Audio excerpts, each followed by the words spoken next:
नमस्कार दोस्तों, तो कैसे हैं आप। मैं संजय गुप्ता। दोस्तों आइए हमारे इस वीडियो के माध्यम से एक बहुत ही प्यारी सी कहानी आपके लिए। दोस्तों इस कहानी को अंत तक जरूर देखिएगा और यकीनन मुझे ऐसा लगता है कि आपको ये कहानी काफ़ी ज़्यादा पसंद आएगी। दोस्तों एक बार की बात है, एक शहर में एक परिवार में 4 भाई थे और चारों भाई आपस में बहुत ही अच्छे से घुल मिल कर रहते थे। जैसे जैसे उनकी उम्र बढ़ती गई, उनके माता पिता भी उनका काफ़ी ख्याल रखते थे। अब चारों की शादी हो गई।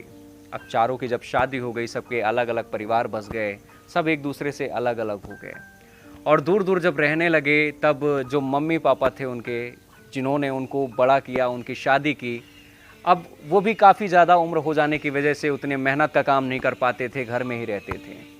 एक उम्र ऐसे आई जब मम्मी ने साथ छोड़ दिया, उनकी माँ ख़त्म हो गई, अब पिताजी अकेले रह गए।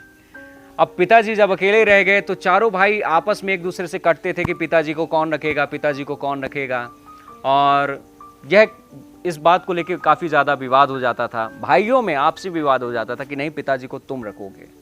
और जो पिताजी थे उनके, जब एक बच्चे के यहाँ रहते थे, अपने बेटे के यहाँ रहते थे, अपने नाती पोते को खिलाते थे, तो उस बेटे की जो वाइफ थी उसके पिता से बहुत ज़्यादा चिढ़ती थी कि, और आए दिन अपने पति को कहती कि यार बाबूजी कैसे हैं यार, कितने गंदे बने रहते हैं यार, बताओ साफ़ सफाई नहीं रखते हैं, बताओ ऐसी हरकतें करते हैं, ये नहीं कि साफ़ सफाई करें, टहल आया करें, घर के कुछ काम कर दिया करें, सब्जी ले आ दिया करें, कुछ नहीं करते, सिर्फ बैठे रहते हैं, अखबार पढ़ते रहते हैं, टीवी देखते रहते हैं, काम नहीं करते हैं, बताओ ऐसे में कैसे चलेगा।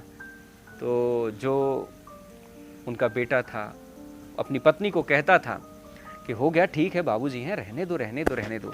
लेकिन रोज उनकी पत्नी जो थी अपने पति को यह बात सुनाती थी कि बाबूजी काफ़ी ज़्यादा हम लोगों को परेशान कर रहे हैं, हमारे बेटे को खिलाते हैं, कभी कभी डांट देते हैं, मार देते हैं, देखो आज ही आया हुआ है, यहाँ पे बैठा हुआ है, रो रहा है, बोल रहा है कि दादाजी मुझे मार दिए हैं, मैं खेल रहा था, बॉल चली गई थी उनके पास, उन्होंने डांट दिया कि हाँ मत खेला करो, जाओ बाहर जाके खेलो। तो जो बेटा था उसे भी गुस्सा आता कि बाबूजी ने बच्चे को डांटा है, रुको कुछ बाबूजी का आप करना पड़ेगा। और एक दिन ऐसा होता है कि वह बाबूजी को कहता है, आइए बाबूजी आज हम घूमने चलेंगे और एक ऐसी जगह आपको घुमाने ले चलेंगे जहां आपके ही उम्र के बहुत सारे लोग रहेंगे, आपको अच्छा लगेगा।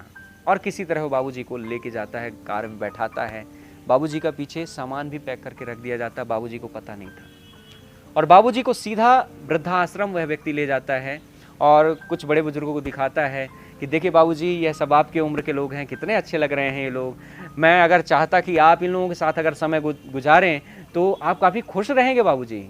और बाबूजी भी अब समझ जाते हैं, ठीक है बेटा मैं बैठा हूँ, तुम जाओ और मैं भी इन लोगों के साथ बैठा हूँ, थोड़ा सा बातचीत कर लूँ। और वह जो बेटा था उनका, उनको उसी जगह पे छोड़कर सामान रख कर और चला जाता है। जब वो चला जाता है, उस घर पर अपने जाता है, जब वह बच्चा रोता रहता है, वही बच्चा कहता है कि पापा पापा दादाजी कहाँ गए, दादाजी नज़र नहीं आ रहे, दादाजी कहाँ गए। तब जो उसका पिता रहता है वो कहता है कि दादाजी बेटा घूमने गए हैं, वो अभी कुछ दिन अपने दोस्त के यहाँ रहेंगे और फिर आएंगे यहाँ हम लोगों के बीच में। और इस तरह बहलाकर उस बच्चे को शांत कर दिया जाता है। एक दिन की बात है, जब उसे चोट लग गई उसके बच्चे को, वो कहता कि पापा पापा दादाजी कहाँ हैं, दादाजी होते तो आज ये हमारा चोट नहीं लगता, क्योंकि दादाजी मुझे बहुत संभाल के रखते थे, मेरी केयर भी किया करते थे, और मेरी कहीं ना कहीं देखा जाए मैं दादाजी से बहुत ज़्यादा प्यार करता था, मुझे दादाजी चाहिए, मुझे दादाजी चाहिए।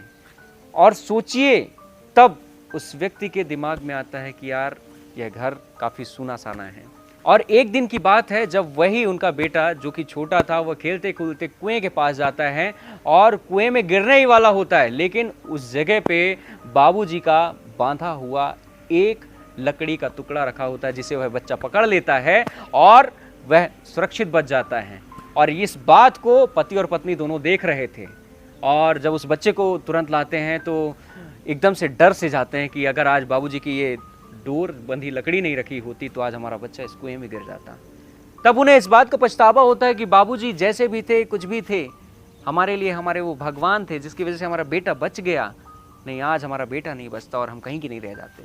जब उन्हें पछतावा होता है, वो पति पत्नी और पुत्र के साथ, मतलब अपने बेटे के साथ, वो तीनों लोग जाते हैं और बाबूजी को कहते हैं कि बाबूजी हमें क्षमा करिएगा, हम आपको छोड़कर चले गए थे, बाबूजी घर चलिए, घर आपके बिना सूना है, बाबूजी आप हमें क्षमा कर दीजिए, हम आपसे बहुत ज़्यादा प्यार करते हैं। बाबूजी, हम आपकी मोहब्बत को, आपके प्यार को, आपके लगाव को, आपकी चाहत को हम समझ नहीं पाए, हमें क्षमा करिए, चलिए बाबूजी।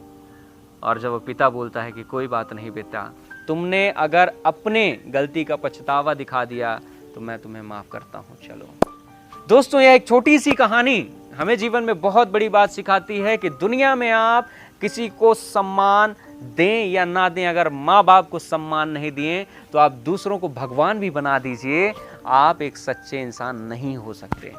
दोस्तों, हमेशा माता पिता की कदर करिए, उनका सम्मान करिए, उनका ख्याल रखिए, उनका ध्यान रखिए। वीडियो पसंद आया हो, कहानी पसंद आई हो तो बहुत बहुत शुक्रिया, बहुत बहुत धन्यवाद। इस कहानी को लाइक करें, औरों तक शेयर करें ताकि और भी लोग अपने माता पिता से प्यार कर सकें। दोस्तों, बहुत बहुत शुक्रिया।